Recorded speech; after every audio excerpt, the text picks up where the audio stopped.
శ్రీ బగలాముఖి పరాంబికాయే నమో నమః. మన భారతావనిలో ప్రసిద్ధిగాంచినటువంటి తల్లి శ్రీ బగలాముఖి అమ్మవారు. అటువంటి ఆలయానికి సుదూర ప్రాంతాల నుండి అనేక మంది అనేక రకాలుగా వచ్చి అమ్మవారి దర్శన భాగ్యాన్ని పొందుతున్నారు. మరి ఎవరు వస్తున్నారు అనేది ఎవరికి దాదాపుగా తెలియదు. అమ్మవారు వారిని పిలిపిస్తుంది, వారు అమ్మవారి దగ్గరికి వస్తారు. వచ్చి అమ్మవారికి వారి యొక్క సంకల్పాన్ని చెప్పుకుంటారు. చెప్పుకున్న తర్వాత ఆ సంకల్పం 100% నెరవేరుతుంది. అయిన తర్వాత మళ్ళీ కృతజ్ఞతాపూర్వకంగా అమ్మవారి దగ్గరికి వచ్చి వారి భక్తి ప్రవృత్తులు తెలియవచ్చుకుంటారు. ఇందులో భాగంగా తెలంగాణ రాష్ట్రంలో కరీంనగర్ జిల్లా అక్కడ ఎంపీగా ఉన్నటువంటి గౌరవనీయులు శ్రీ వెంకటేష్ నేత బోర్లకొండ గారు వారు ఈరోజు అనుకోకుండా అమ్మవారు పిలిచినట్లుగా అమ్మవారి దేవస్థానానికి రావడం జరిగింది. అయితే అమ్మవారి దేవస్థానం మధ్యాహ్న సమయం కాబట్టి విరామంలో ఉన్నది. సరే అయినా సరే వారు ఆలయ మర్యాదలు పాటించారు. అదే మరొక అయితే కనుక నేను వెంటనే వెళ్ళిపోవాలని నేను ఎంపీ లేదా ఫలానా కాబట్టి అమ్మ దర్శనం చేసుకోవాలి అని మమ్మల్ని ఒత్తిడి చేసేవారు. కానీ సకల మీద గౌరవ మర్యాద తెలిసిన వారు కాబట్టి అమ్మవారికి పర్వాలేదండి, నేను రేపు అమావాస్య కాబట్టి అమావాస్యకు సంబంధించిన పూజా కార్యక్రమాలు నా పేరు మీద జరిపించమని తెలియపరచడం ద్వారా వారి యొక్క గొప్పతనం తెలియకనే తెలుస్తోంది. అటువంటి గౌరవనీయులు ఆలయానికి చేయడం, మరి వారితో పాటుగా శ్రీ పోలకోటి శ్రీనివాసరావు గారు కూడా వారి స్నేహితులు బంధువులు కూడా ఇచ్చేయడం జరిగింది. అలాగే వారి సోదరులు కూడా రాజేష్ గారు కూడా ఇచ్చేయడం జరిగింది.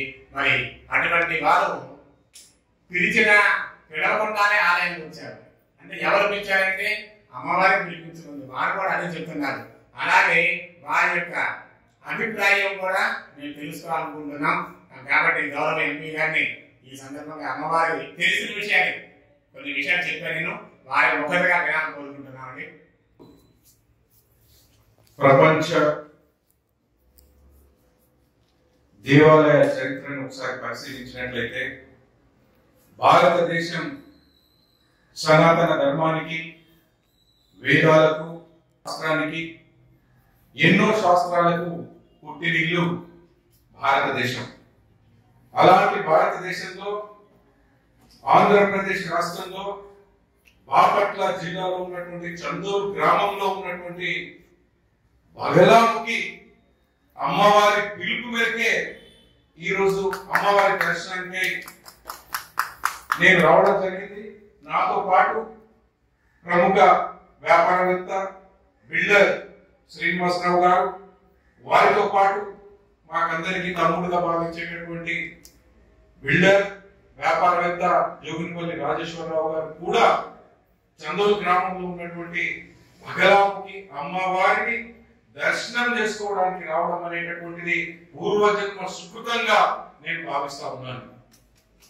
ఈరోజు ఈ చందూరు గ్రామంలో ఉన్నటువంటి బగలాముఖి ఆలయం దినదినాభివృద్ధి చెందుతూ ఎంతో మంది భక్తులకు, బ్యూరోక్రాట్స్ కు, రాజకీయ నాయకులకు, వ్యాపారస్తులకు, సామాన్య ప్రజలకు వాళ్ళు సుఖ సంతోషాలతో ఉండాలని చెప్పి అమ్మవారు అన్ని రకాలుగా దీవెనలిస్తూ వారు కోరుకున్నటువంటి కోరికలను నెరవేర్చడం అనేటటువంటిది ఒక అద్భుత కార్యంగా నేను భావిస్తూ ఖచ్చితంగా అమ్మవారి దీవెనలు ఈ ప్రాంతం పట్ల, ఈ రాష్ట్రం పట్ల, ఈ భారతదేశం పట్ల ఉండాలి, పేద ప్రజల పట్ల ఉండాలి.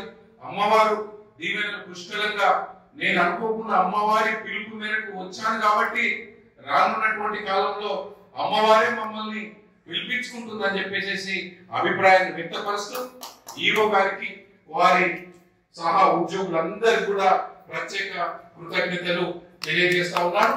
జై బగలాముఖి దేవి.